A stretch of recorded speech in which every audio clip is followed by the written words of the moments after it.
யார் நல்லா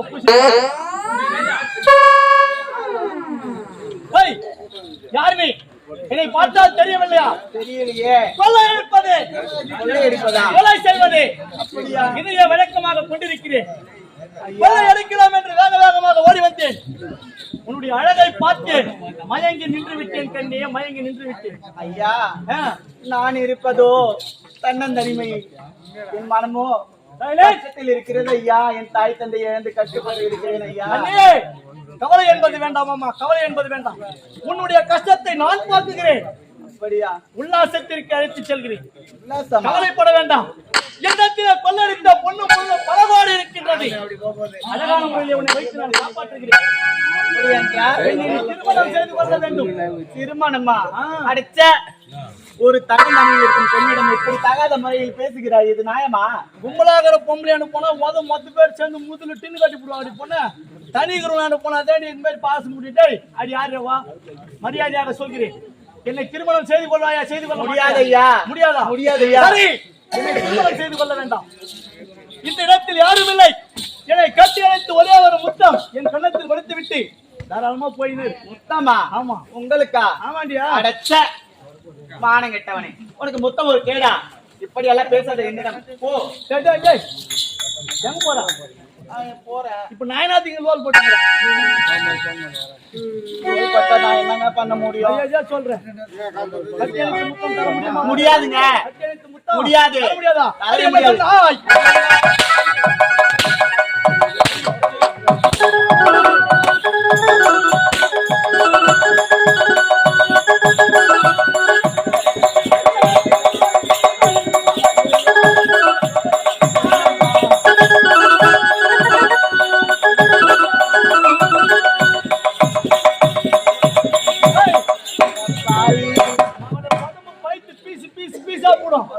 மரியாதையாக சொல்கிறேன். என்னை கட்டி அழைத்து முத்தம் தந்துவிடு. முடியாதுடா. முடியாது. முடியாது. முடியாதுன்னு சொன்ன ரைட்டு. ஒரு ஆம்பளை பையன் போய் போறான்றியா? நாயமா போறான் சொல்லியா? போறான் சொல்லியா? சொல்லியா போறானே? சொல்லியா போறான்னு சொல்லியா? ஊருமா ஒரு நாள் தானே. மரியாதையாக சொல்கிறேன். அடிக்க கூடாது. பாவம் பூ மேலிகிறியான்னு பாக்குறேன். முடியாதுடா. முடியாது. முடியாது. முடியாதுடா. முடியாதா? முடியாது. கட்டி அணைத்து முத்தம் தர தரவே முடியாது. முடியாதா? முடியாது. ஒரு பெண்ணுக்கு உரியது கற்ப ஒண்ணுதான்டா. பெண்ணுக்கு உரியதே போட்டு என்ன?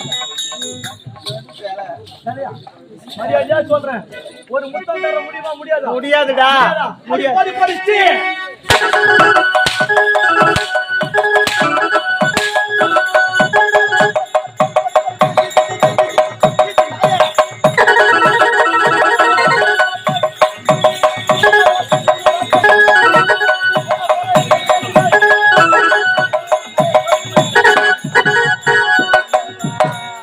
விதைத்தாலும் முளைக்காது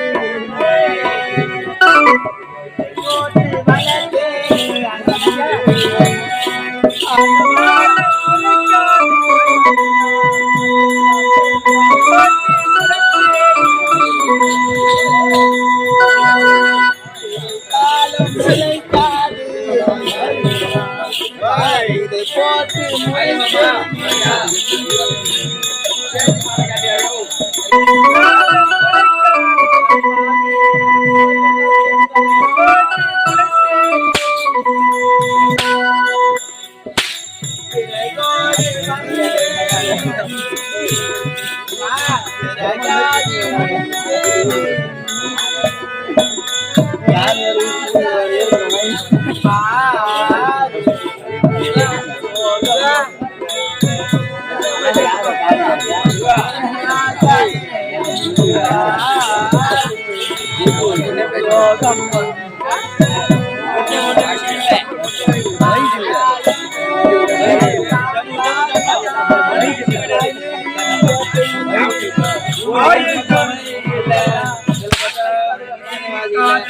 இளைய கண்டே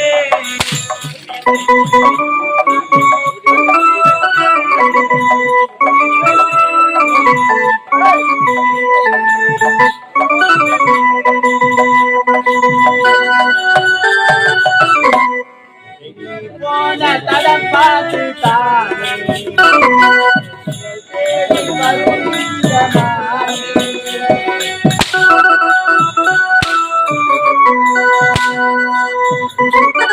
தடம் பார்த்து தானே நிழல் தேடி வரும் இந்த மானே.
ஒரு டசன் வளையல வந்து 120 ரூபாய்.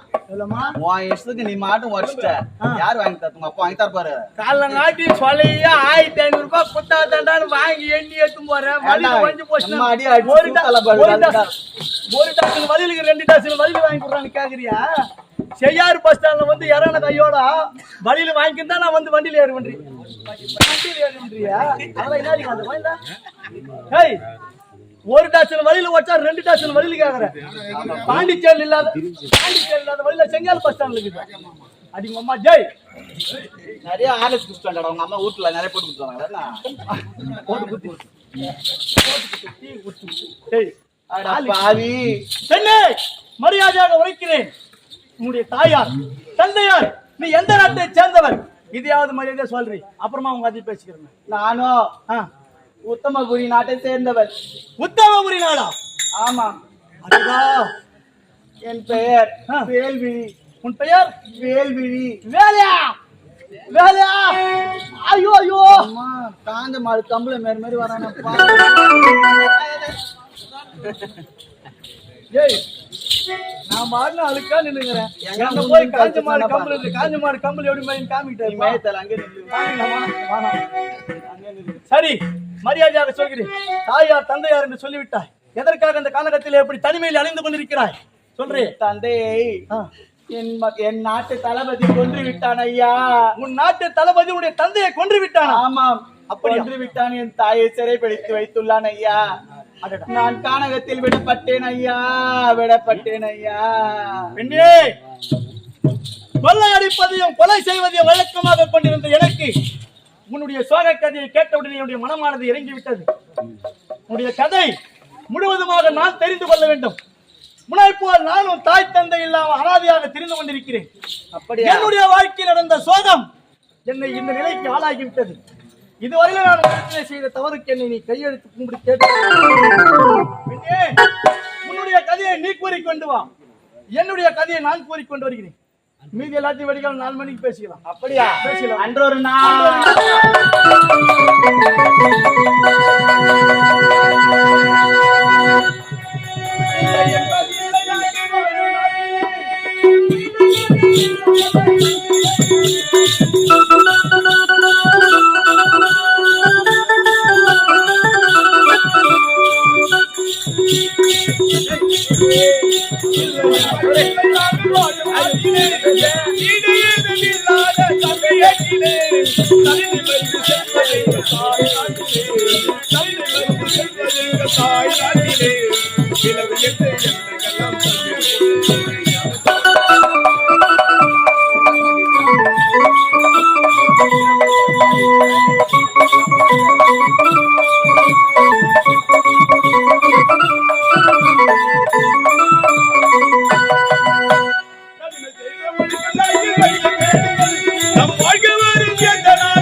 அண்ணி என்று விருந்தடித்த தாய் நாடு அஞ்சாமல்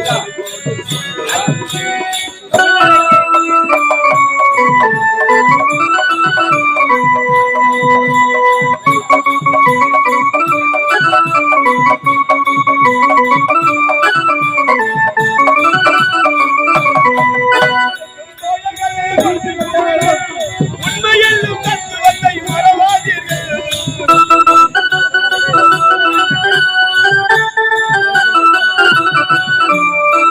உழைக்கும் தோழர்களே ஒன்று கூடுங்கள்.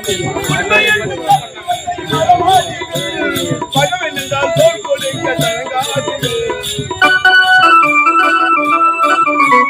பகவன் என்றால் தோல் கொடுக்க தயங்காதீர்கள்.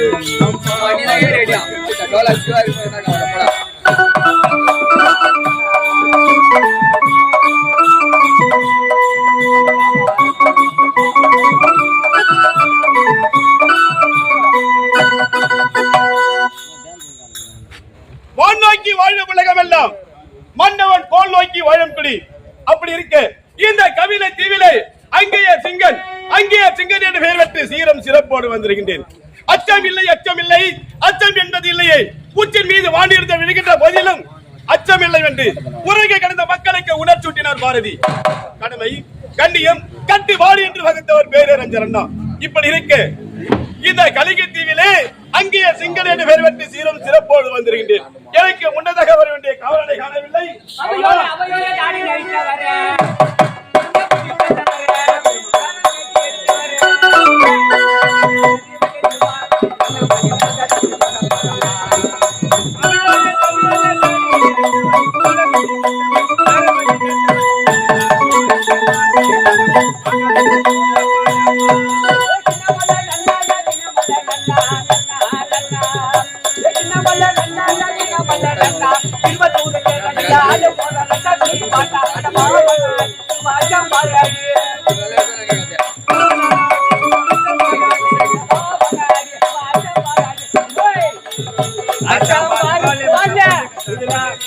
அச்சாம்பாரு பால்ல இதுல பூந்துக்கிச்சு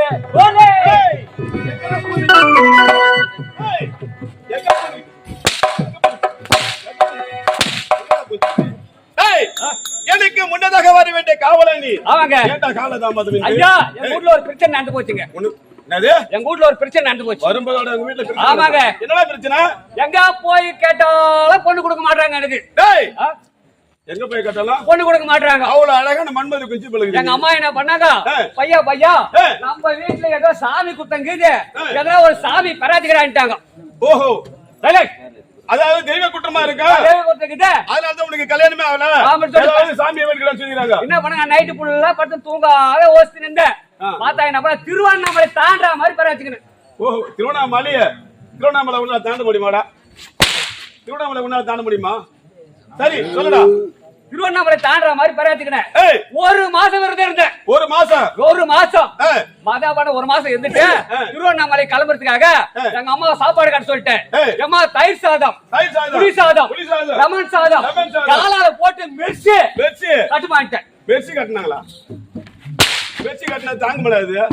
என்ன பண்ண நடந்தே போக சொல்ல திருவண்ணாமலைக்கும் நான் போறதுக்கா 2 கிலோமீட்டர் தூரம் இருக்குது.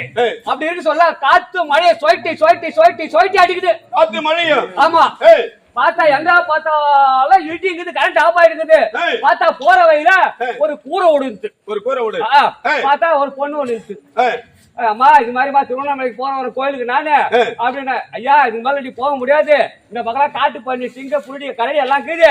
நான் ஒரு கோயில் இங்க தங்கிட்டு காலையில போயிடுச்சு.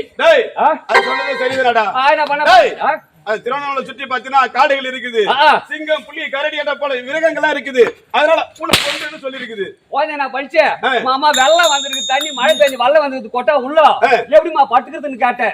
அதையும் நான் படிச்சேன். ஒரு கட்டில் ஓட கூரை போட்டுச்சு, போட்ட படுத்துக்க அப்படின்ச்சு. நான் என்ன பண்ண எப்படிமா படுக்குன்னு கேட்டேன். நீ எங்கம்மா படுப்பா அப்படின்னு. அதே நான் பார்த்து நடுப்புற ஒரு தலைகாணி போட்டுச்சு. நான் இன்னாடு படுத்துக்கினேன், நான் அண்ணாடு படுத்துக்கினேன். எங்க அம்மா தயிர் சாதம் கட்டி கொடுத்தாங்க பாரு, ஆ. அதை சாப்பிட்ட மயத்துல தூங்கிட்டேன். தூங்கிட்டேன். 4 மணிக்கெல்லாம் எழுதுக்கினேன், எழுந்துக்கினேன். குளிச்சுட்டேன், விபூதி விட்டுக்கினேன். ஆ. சரி நைட் ஒரு போய் அடக்கலம் கொடுத்துச்சு. அந்த குழந்தை ஏன் சொல்லிட்டு போறான்னு சொல்லிட்டோமா, நான் திருவண்ணாமலை தாண்ட போற வரேன்னு பாரு. அந்த குழந்தை சொல்லிச்சு, நைட்டு நடுப்புற தலகாணி போட்ட அத்தை உன்னால தாண்ட முடியல. அதையே தாண்ட முடியல, நீ எங்கடா திருவண்ணாமலையை தாண்ட தப்பு. அந்த நாய் நான் பண்ண அந்த தலைகாணி போட்டு தயிர் சுவை சாப்பிட்ட மயத்துல நான் தூங்கிட்டேன். குழந்தை அது மாதிரி கட்சி அது மாதிரி கட்சா சொன்ன வெக்கம் அதோட ரசிக்கப்பட்டேன். உடனே ஐயா உன்னாண்ட இது எந்த நாடு இது? கபிலத்தீவு. கபிலத்தீவிலே அங்கேயே சிங்கன். அங்கேயே எனது பெயர் அங்கேயே சிங்கன். அங்கேயே சிங்கன். எனது மனைவி பேர் என்ன தெரியுமா? சொல்லுங்க. அபிராமி. அபிராமி. எனக்கு ஒரே தங்கை, ஒப்பற்ற தங்கை. ஆமாங்க, குழந்தை இருக்கு. ஆமா, கற்பகத்தை சந்திக்க வேண்டும். நான் தங்கை கற்பகம்